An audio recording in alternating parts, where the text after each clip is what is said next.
नमस्कार, मैं डॉक्टर राजकुमारी शर्मा आज आपके समक्ष उषा प्रियंवदा द्वारा रचित उपन्यास भया कबीर उदास लेकर उपस्थित हुई हूँ।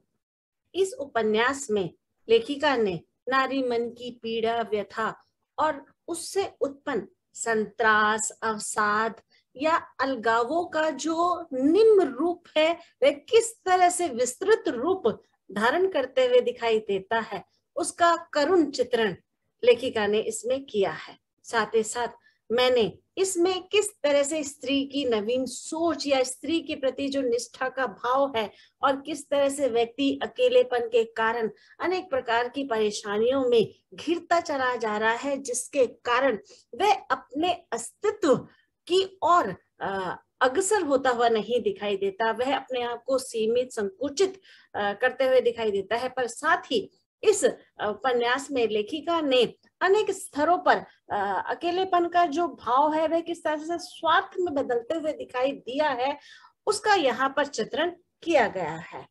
हिंदी कथा साहित्य में उपन्यासों में नारी वेदना, संवेदना को अलग अलग माध्यम से दर्शाने का प्रयास किया है। प्राचीन काल से लेकर अब तक नारी के जीवन में संघर्ष, शोषण, पीड़ा की जो समस्या है वह लगातार बनी हुई है। पुरुष प्रधान समाज में नारी जीवन आरंभ से ही वेदनापूर्ण रहा है। घर हो या बाहर, हर जगह नारी का शोषण लगातार होता रहा है। घर में परिवार के सदस्य उसकी भावनाओं को अपने पैरों तले रौंदते हुए दिखाई देते हैं, तो बाहर आर्थिक, मानसिक, शारीरिक रूप से उसका शोषण निम्न स्तरों पर भी होता हुआ दिखाई देता है। नारी की वेदना कम होने के स्थान पर दिन प्रतिदिन और प्रचंड रूप धारण करती हुई जा रही है। प्राचीन युग से लेकर आधुनिक युग में भी पुरुष प्रधान समाज ने नारी को अपने हाथ की कठपुतली बनाकर एक तरह से समझा हुआ है। यह मान्यता है कि बिना पुरुष के नारी अपना जीवन नहीं बिता सकती। नारी जब भी अपना जीवन स्वतंत्र होकर बिताना चाहती है तो समाज में उसे कई उपनाम दिए जाते हैं, जैसे चरित्रहीन, उल्टा आदि। लेकिन ये सच है, औरत की हालत सब जगह एक जैसी ही है, चाहे वह राजकुमारी हो या नौकरानी। वह हमेशा पुरुष के तेवर देखकर ही चलती है। उसकी इज्जत उसके चाहने ना चाहने पर है। उसकी प्रतिष्ठा उसकी शारीरिक शुद्धता की परंपरागत मान्यता पर है। कहने का तात्पर्य यहाँ पर यह है कि नारी की स्थिति में सुधार आया ही नहीं। वैदिक काल से नारी को भोग की तरह से ही मान प्रतिष्ठा की वेदना को एक तरह से भोगना पड़ा है। राजा को कोई भी स्त्री जब भा जाती थी तो उसकी इच्छा अनिच्छा का ध्यान नहीं रखते हुए अपना स्वार्थ साध लेता था। मध्यकाल में भी नारी जीवन में कोई परिवर्तन नहीं दिखाई देता। रामायण हो या महाभारत जैसे पौराणिक ग्रंथों में भी नारी की संवेदना को चित्रित किया गया है। रामायण में पति राम द्वारा पत्नी सीता के चरित्र पर आरोप लगने पर उसे राजमहल से निष्कासित किया गया। वहीं महाभारत में द्रौपदी को वस्तु बताकर उसकी 5 भाइयों में एक तरह से बांट दिया। द्रौपदी की पीड़ा, वेदना एवं संवेदना को किसी ने नहीं देखा। आधुनिक युग में लेखिका उषा प्रियंवदा ने नारी वेदना, संवेदना के अनेक रूपों को अपने उपन्यास में दिखाने का प्रयास किया है। उपन्यास का संक्षिप्त में वर्णन। उषा प्रियंवदा का उपन्यास भया कबीर उदास में वेदना, संवेदना का रूप अनेक स्तरों पर व्यक्त किया गया है। उपन्यास की नायिका वनमाली मानसिक संवेदना से ग्रस्त दिखाई देती है और अलग अलग आधारों पर अपनी मानसिक वेदना को अभिव्यक्त करती हुई भी दिखाई देती है। नायिका अपने मता अनुसार या मन अनुसार जीवन जी रही थी, तभी उसे अपनी जिंदगी में अनचाही उथल पुथल महसूस होती है। लिली एक मध्यम वर्गीय संपन्न परिवार में जन्म होता है।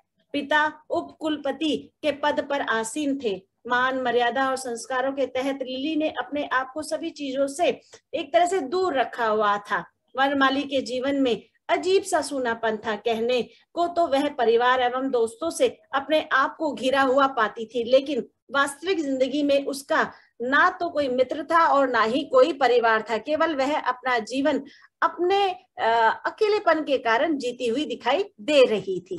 जीवन में अनेक प्रकार से वह अपने जीवन को रिश्ते हुए देख रही थी। लिली के जीवन में कोई उमंग उत्साह नहीं था।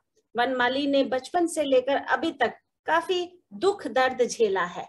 सपने पूर्ण होने की जगह बिखरते हुए दिखाई पड़ते हैं।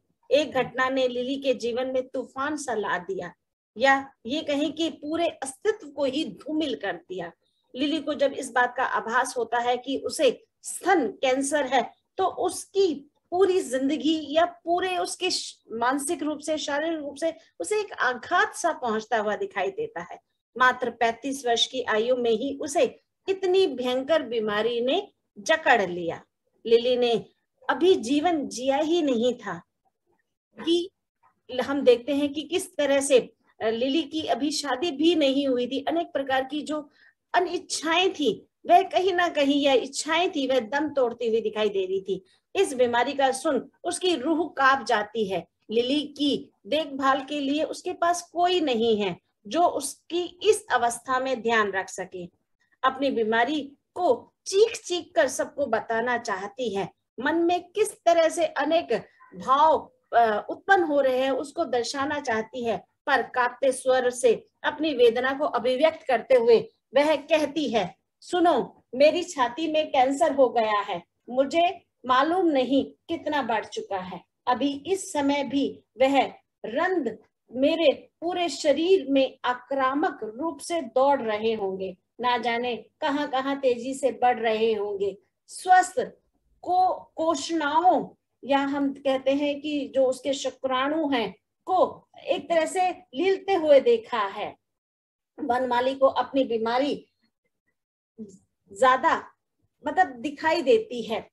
उसे इस तरह से प्रतीत हो रहा है कि किस तरह से उसने अभी जीवन जिया ही नहीं है, जिसके चलते अनेक प्रकार की जो बीमारियां हैं उसके शरीर में वास करते जा रही है और उसे पल पल तोड़ते हुए चली जा रही है। बीमारी से ज्यादा अपनापन का ना होना खल रहा है, क्योंकि उसके आसपास कोई भी वहां पर नहीं है जो उसकी देखभाल कर सके, उसकी इस अवस्था में उसका ध्यान रखे। उसे उसका साथ कोई परिचित, मित्र, रिश्तेदार कोई भी उसके आसपास नहीं है, क्योंकि संबंधों का ये प्रभाव है या एक दायित्व है या कर्तव्य है। हम देखते हैं कि संबंध हमारे आसपास होते हैं तो हम किसी भी बीमारी से उभर जाते हैं, पर अगर संबंध हमारे साथ नहीं होते या कोई मित्रगण हमारे साथ नहीं होता है तो संबंध किस तरह से रिश्ते हुए दिखाई देते हैं और बीमारी की अवस्था में किस तरह से शरीर साथ छोड़ते हुए दिखाई देता है। वनमाली केवल अपने आप तक ही सीमित थी। जो मित्र उसके साथ थे वह यदा कदा अपने स्वार्थ में लिप्त रहते। लिली को जब अपने मित्र एवं सहयोगी की जरूरत थी तब उसके पास उसके साथ कोई नहीं था। लिली सोचती और कहती, डिनर खाने और गाड़ी में लिफ्ट लेने के लिए तो मेरी सहेलियां आती हैं, पर डॉक्टर के अपॉइंटमेंट लेने के लिए किसी की कोई वहां जरूरत दिखाई नहीं पड़ती, या वो पूछने नहीं आते हैं कि डॉक्टर के पास जाना है या नहीं। तब सबको काम निकल आते हैं। मैं ही एक मूर्ख हूं जो 6 हफ्ते तक अर्पणा को रेडिएशन ट्रीटमेंट के लिए ले जाया करती थी। खैर, जो हुआ सो हुआ, उसका लेखा जोखा करने में क्या कायदा। अभी तो अपनी ही नाव भंवर में फंसी हुई है। वनमाली का हर किसी से अपने आप पर एक तरह से हम कहते हैं कि विश्वास उठता चला जा रहा है। केवल हर कोई अपने स्वार्थ के अनुसार ही बात करता हुआ दिखाई देता है। जब तक जरूरत होती है तब तक लिली की सुविधाएं का भरपूर वह एक तरह से उपयोग या इस्तेमाल करते हुए दिखाई देते हैं।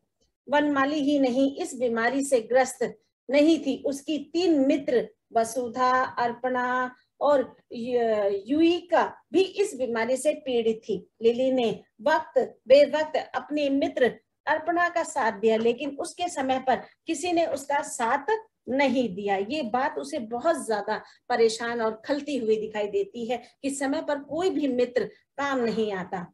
वनमाली यानी कि लिली अपने आप को पूर्ण नहीं मानती। शरीर का सबसे आकर्षक एवं सुंदर अंग ना होने पर उसे अपने आप से एक तरह से घिन, नफरत होने लगती है। कैंसर का पूरा इलाज करा वनमाली ठीक तो हो जाती है, पर पिता की अकस्मात मृत्यु ने उसे उपकुलपति के घर से निष्कासन या निकासन देने की अवस्था तक भी लाकर खड़ा कर देती है। वनमाली अपने आप को फिर से वातावरण के अनुसार ढालकर एक नई जीवन की दशा और दिशा की ओर अग्रसर होते हुए दिखाई देती है। अपने मित्र प्रेमी यमन से शादी कर खुशहाल जीवन जीती है, लेकिन जीवन में गहरी चोट खाने के बावजूद फिर से जीवन जीने की सीख ने उसे उसके अधूरे जीवन को पूर्ण कर दिया।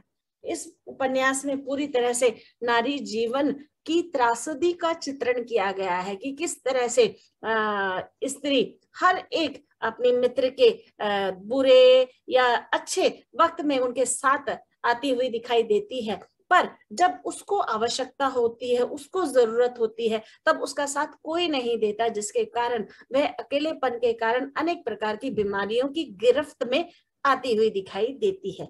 तो लेखिका ऊषम प्रियवदा ने यहाँ पर बताया है कि किस तरह से आधुनिक समाज की जो नवीन सोच है वह बदलते हुए दिखाई दी है। शरीर के प्रति जो निष्ठा भाव है वह भी रिश्ते हुए दिखाई दिया है, और अकेलेपन के कारण तो अनेक प्रकार की बीमारियां शरीर में प्रायः किस प्रकार घुस जाती है, और उससे पीड़ित अवस्था में जब कोई व्यक्ति साथ नहीं देता तो उससे अनेक प्रकार के अवसाद भी जन्म लेते हुए दिखाई देते हैं। धन्यवाद।